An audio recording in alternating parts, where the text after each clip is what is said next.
Ce soir, nous accueillons l'équipe de Paris, une équipe qui actuellement se cherche sur le plan collectif. Ils ont remplacé quelques joueurs qui sont soit partis, soit qui les ont coupés, notamment au niveau du poste de meneur de jeu. Donc là, c'est Baker qui est arrivé dans l'équipe depuis quelques semaines, qui va essayer de mieux s'intégrer, de mieux en mieux à l'équipe.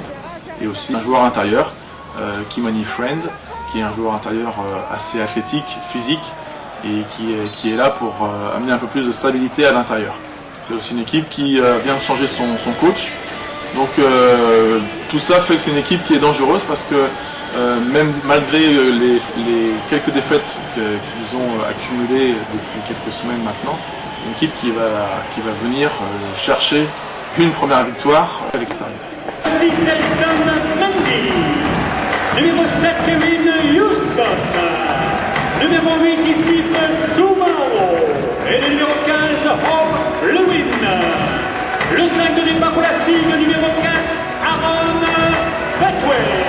Numéro 10, Sacha Gifford. Numéro 12, John McCord. Numéro 13, Derek Bashwan. Et le numéro 14, Eddie Shannon.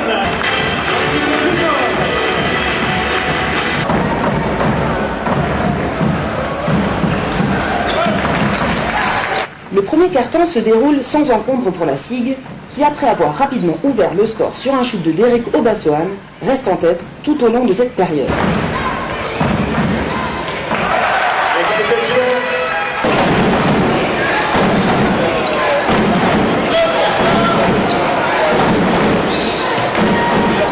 Les Parisiens ne montrent aucune adresse derrière les 6,25 m dans ce quart, et n'ont ainsi aucun répondant au tir primé de Derek Obasohan et Eddie Shannon, qui amène le score à 11-6 à la 3e minute.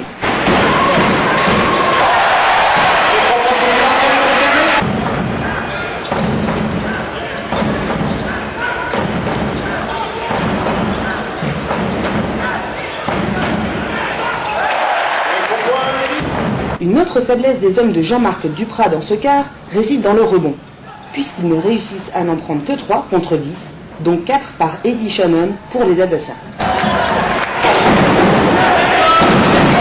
À la 6e minute, l'avance de la SIG est déjà de 10 points sur un tir de 3 points de Kevin Houston, 18-8. Le jeu de Paris-Levallois se tourne alors intégralement vers Kimani Friend, seul joueur de son équipe à faire progresser le score jusqu'à la fin de ce premier quart. Il trouve sa réussite à l'intérieur et provoque quelques fautes alsaciennes qui le placeront à plusieurs reprises sur la ligne des lancers francs. Un exercice dans lequel il cumulera 71% de réussite, 5 sur 7, au long de ce match. C'est ainsi qu'après avoir réussi ses 2 lancers obtenus sur une faute de Lewin à la 8e, Friend réduit l'écart à 5 points. En fin de quart, Gauthier Darrigan intercepte le ballon et part seul au shoot, donnant à son équipe une avance de 7 points, 24-17.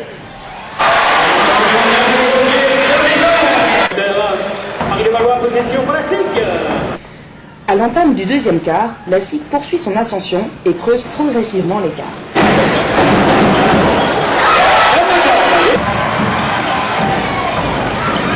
Après un contre de Cyril Akpomeda sur John McCord, Rob Lewin récupère la balle et tire malgré l'opposition de Kimani Friend.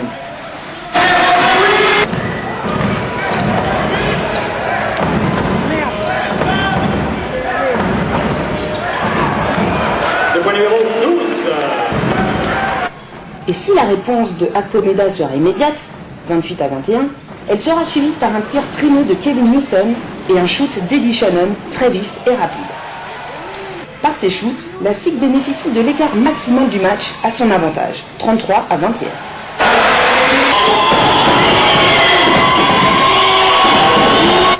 Mais l'euphorie sera de courte durée, puisque Paris-Levallois inflige alors une série de 10-0 à la SIG, avec des shoots de Kimani Friend ou encore de Tash Gray, après une interception de Jekyll Foster.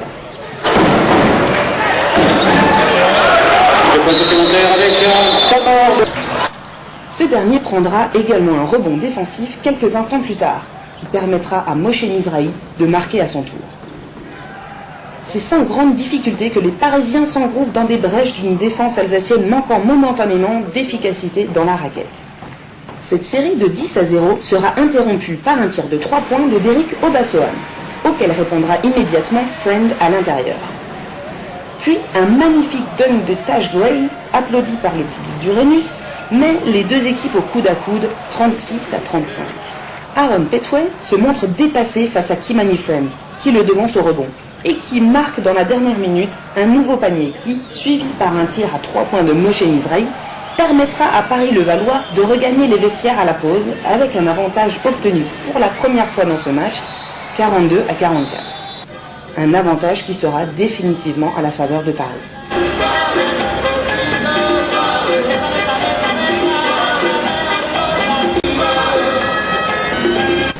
Dans le troisième quart, seulement 2 paniers seront marqués en phase de jeu par les Alsaciens, qui comptent également 7 balles perdues pour aucune interception, face à une équipe qui ne perd aucun ballon et totalise une réussite de 83% à 2 points, 5 sur 6, et 67% à 3 points, 6 sur 9.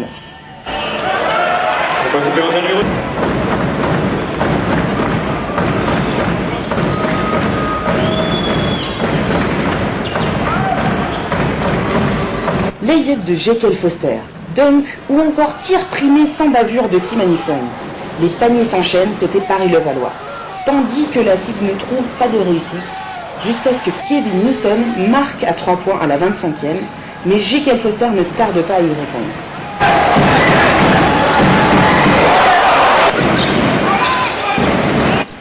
La réplique de Kevin Houston se solde par un airball et c'est au tour de Moshe Mizrahi de montrer son adresse derrière les 6,25 m. En proie au doute, les Alsaciens accumulent les erreurs en tentant de freiner l'euphorie de Jekyll Foster. Aaron Petway contre l'un de ses shoots en phase descendante, puis Gauthier Darrigan commet une faute anti-sportive à son égard. Jekyll réussit ses lancers, puis s'offre un nouveau tir à 3 points à la 27e minute. L'écart devient très préoccupant pour les Strasbourgeois, et il sera même de 20 points à la fin de ce quart, après un lay-up de Vincent Mouillard au buzzer. C'est dans une ambiance de feu que se déroulera l'ultime quart-temps de ce match, le public du Rhenus faisant entendre sa révolte à l'encontre d'un retour en zone non sifflée. La SIG tente de reprendre les rênes de ce match dans le dernier quart. Et si elle le remporte au score avec 25-16, cela ne sera pas suffisant pour remonter l'écart creusé par Paris-Levallois.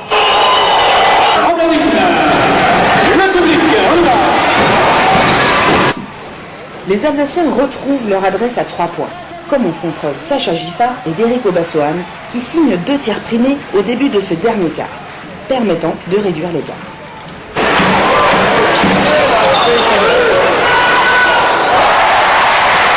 À la 35e, Gauthier Darrigan intercepte le ballon et part seul au shoot, 68-80. Il reste 5 minutes pour remonter les 12 points qui séparent les deux équipes. Mais Kimani Friend et Cyril Akpomeda veillent à ne pas laisser cette éventualité se produire. À 2 minutes du terme de la rencontre, l'écart est de 11 points après un shoot de ce dernier. Gauthier Darrigan rate un tir à 3 points, parvient à récupérer son rebond, mais se fait contrer par Taj Gray. À une vingtaine de secondes de la fin, Jekyll Foster shoot à 3 points. Mais Sacha Giffa ne lui laisse pas le dernier mot dans ce match et marque un ultime tir primé au buzzer, 79-90.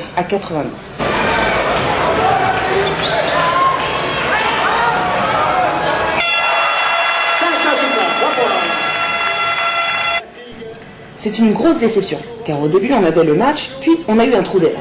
Ça a été un scénario catastrophe. On est revenu avec le cœur et on s'est battu avec nos moyens. On s'est dit qu'ils allaient douter, mais ils n'ont pas lâché le morceau, résumera Sacha Giffa à l'issue du match.